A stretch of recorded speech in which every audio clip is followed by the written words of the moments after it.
నేనిక్కడ నిలబడి వేడుక చూద్దామని రాలేదు రోజీ, నిన్ను నిలదీద్దామని వచ్చాను.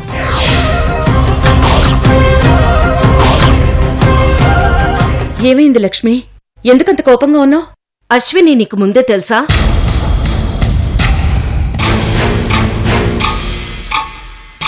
చెప్పు రోజీ, అశ్విని నీకు ముందే తెలుసా?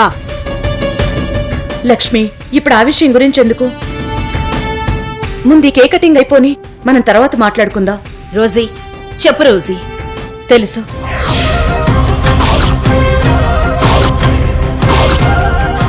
తను ఎవరు, ఎక్కడి నుంచి వచ్చిందో అన్నీ తెలుసా?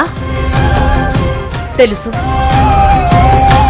తనిప్పుడు ఈ ఇంట్లోకి రాబోతోందని తెలుసా? నీకో విషయం తెలీదు లక్ష్మి, తనని ఇన్వైట్ చేసింది నేనే.